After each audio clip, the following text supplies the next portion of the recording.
बात करते हैं एक ऐसी खबर की जिस पर पूरा देश गुस्से से उबल रहा है। पूरा देश सवाल पूछ रहा है कि आखिर ये गिरफ्तार कब होंगे। यूट्यूब पर एक शो आता है इंडियाज गॉट टैलेंट, जिसमें माता पिता पर भद्दे कमेंट्स के मामले में पूरा देश गुस्से से उबलने लगा है। प्रदर्शन का सिलसिला नहीं थम रहा है। कल भी कई जगह प्रदर्शन हुए हैं, आज भी कई जगह प्रदर्शन हुए हैं। पूरे देश में जगह जगह एफआईआर हो रही है। सब यही सवाल पूछ रहे हैं, आखिर गिरफ्तारी कब होगी। तस्वीर आपको दिखाते हैं। सबसे पहले देखिए, यूपी के मुरादाबाद में जोरदार प्रदर्शन हुआ है और यहां पर कई लोगों ने यूट्यूबर्स का पुतला फूका, जिसमें रणवीर अलाहाबादिया और समय रैना का पुतला फूका गया। इसके अलावा कुछ और यूट्यूबर्स जो उस शो में शामिल थे, उस समय उसमें गेस्ट बनकर आए हुए थे, उनका भी पुतला फूका गया।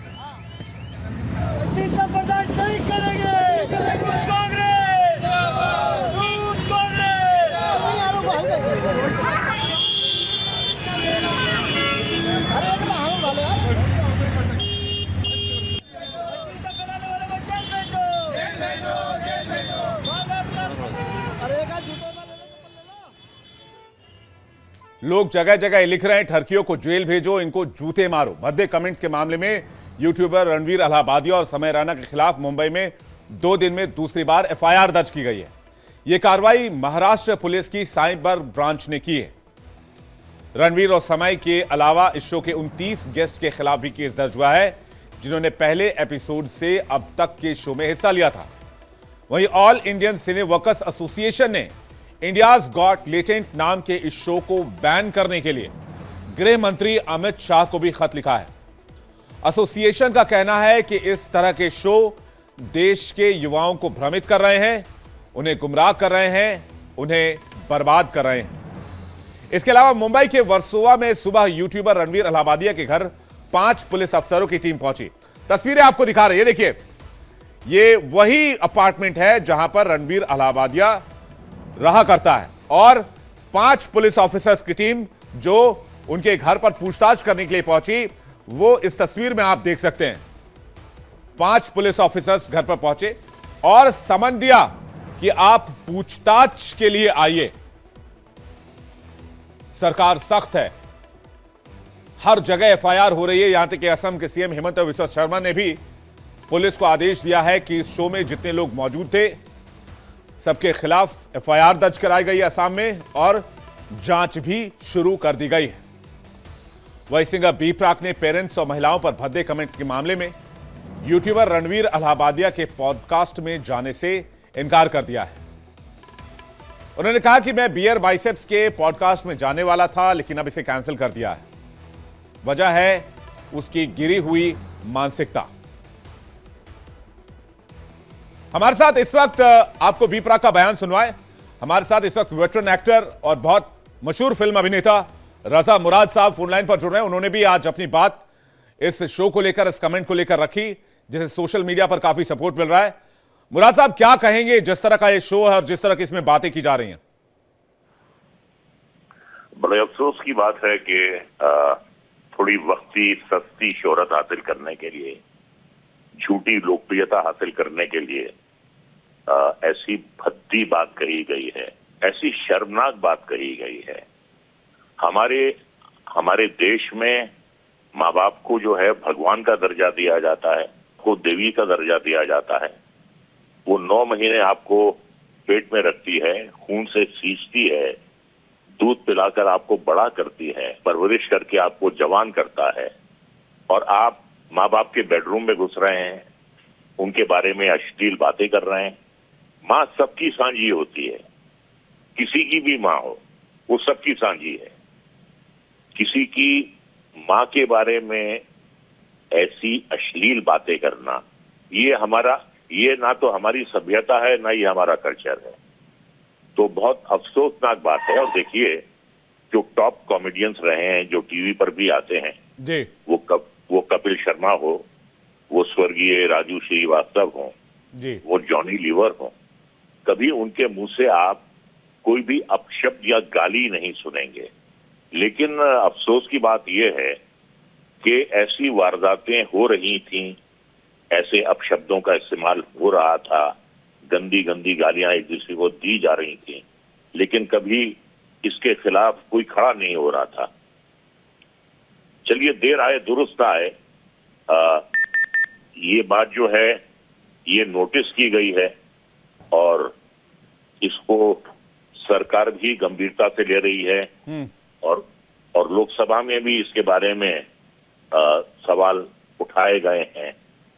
तो देखिए क्या होता है, बंदूक से निकली हुई गोली और मुंह से निकला हुआ शब्द तो वापस नहीं हो सकता। बिल्कुल सर। तो जो उन्होंने कहा है, जो भी मुल्क का जो भी प्रावधान है मुल्क का, जो भी इंडियन पीनल कोड में जो उसकी दफा है उसके तहत इन पर मुकदमा चलाया जाए जी, और जो भी कोर्ट फैसला दे तो वो फैसला बिल्कुल सही होगा। देखिए क्या है, कुछ लोग डेमोक्रेसी का बड़ा गलत फायदा उठाते हैं।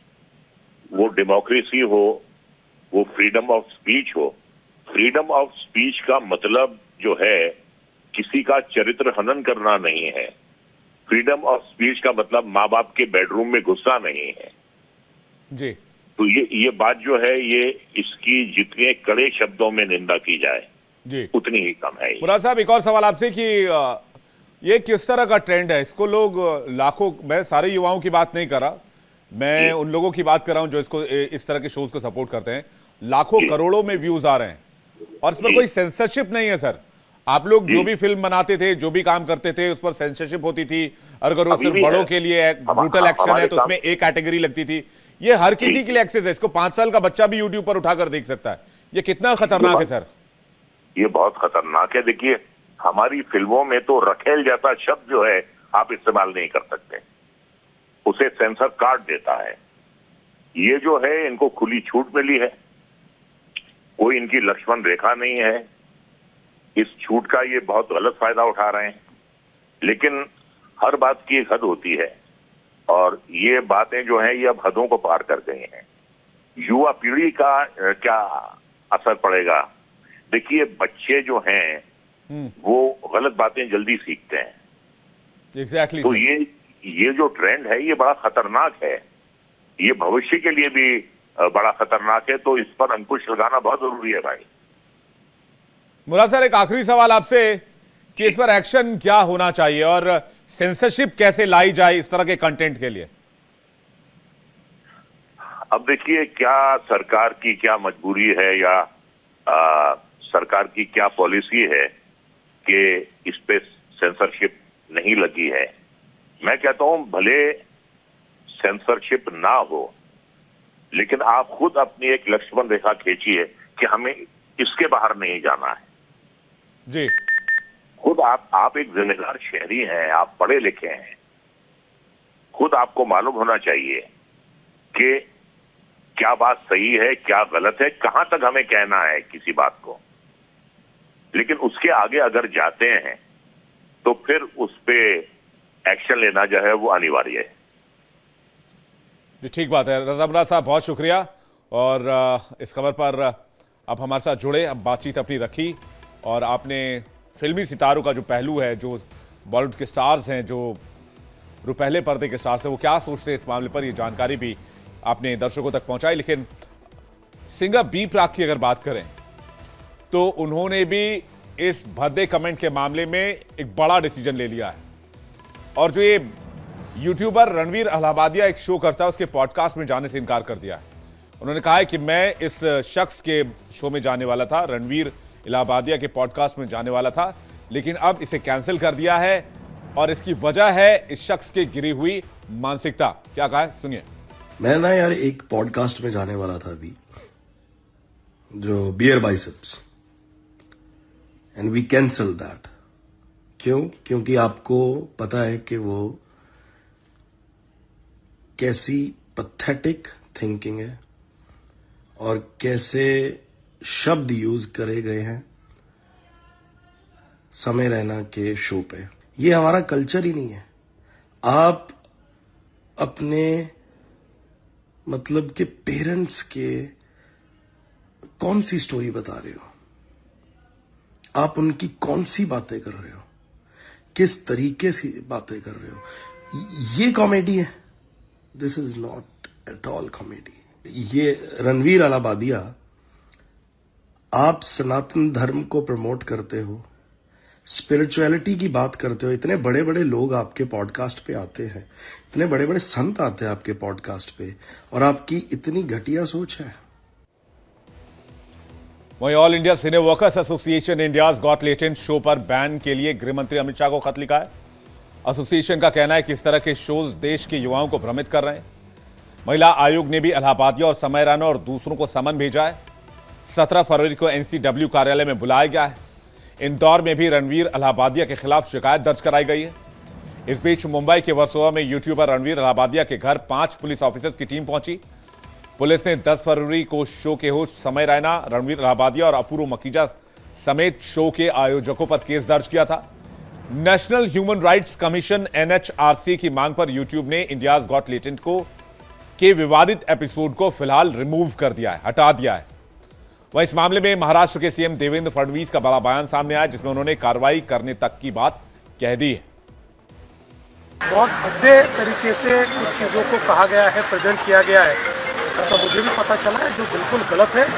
फ्रीडम ऑफ स्पीच सभी को है, लेकिन हमारी फ्रीडम वहाँ समाप्त हो जाती है जब हम किसी और के फ्रीडम पर इंक्रोच करते हैं, और इस प्रकार का इंक्रोचमेंट ठीक नहीं है। मुझे ऐसा लगता है कि अभिव्यक्ति इसकी भी कोई मर्यादाएं है। हमारे समाज में हमने अश्लीलता के भी कुछ नियम तैयार किए हैं, अगर उनको कोई पार करता है तो ये बहुत गलत बात है। अगर ऐसी कोई बात होती है तो उसके ऊपर कार्रवाई। महाराष्ट्र के सीएम कह रहे हैं ऐसी बात सामने आई है, इस पर कार्रवाई होगी। ये शो क्या है इंडियाज गॉट लेटेंट, ये भी आपको बता देते हैं। स्टैंड अप कॉमेडियन समय रैना ने एक यूट्यूब शो इंट्रोड्यूस किया, जिसमें किसी को भी अपने किसी भी टैलेंट पर बातचीत करने का हक दिया गया, अधिकार दिया गया। लेकिन इस शो में कैंडिडेट्स को रोस्ट किया जाता है, और बहुत गंदे तरीके से रोस्ट किया जाता है, जिसमें गाली गलौज का इस्तेमाल खुलेआम किया जाता है। जिस एपिसोड पर विवाद हो रहा है, यह एपिसोड 8 फरवरी को यूट्यूब पर रिलीज किया गया था। इस शो में काफी बोल्ड कंटेंट होता है, बोल्ड कॉमेडी होती है। हालांकि इसे कॉमेडी के दायरे में लाना ठीक नहीं होगा। इस शो के दुनिया भर में 73 लाख से ज्यादा सब्सक्राइबर हैं। इस शो में पेरेंट्स और महिलाओं को लेकर ऐसी बात कही गई है जिनका जिक्र मैं यहां नहीं कर सकता हूं, और न ही आपको यह जिक्र सुनवा सकता हूं, क्योंकि ये मेरे दायरे से बाहर है, और मुझे भी मेरी जो नीयत है और नीति है वो इसकी इजाजत नहीं देती है। समय रैना के इस शो के हर एपिसोड को यूट्यूब पर औसतन 20 मिलियन से ज्यादा व्यूज मिलते हैं।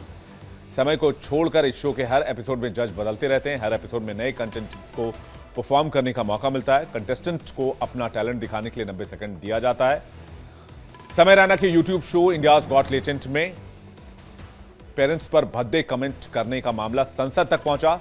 शिवसेना यूबीटी सांसद प्रियंका चतुर्वेदी ने संसद की आईटी समिति से शिकायत करके एक्शन लेने और इस मामले में गाइडलाइन जाने की मांग कही है।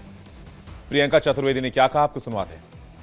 कल जो आईटी कमेटी में मीटिंग होगी, chairman sir has been very cooperative. जो भी मुद्दे ऐसे हैं जो डिसेंसी को पार करते हैं और जो मिसयूज करते हैं प्लेटफॉर्म्स का, उसको लेकर हमने पहले भी व्यापक चर्चा की है। उम्मीद करती हूँ और सारे ही मेंबर्स जो हैं, जैसे मैंने आउटरीच व्यक्त किया है, वैसे ही सारे मेंबर्स की फीलिंग है, तो चेयरमैन इस मुद्दे को उठाएंगे। और मैं उम्मीद करती हूँ कि उनको समन किया जाएगा।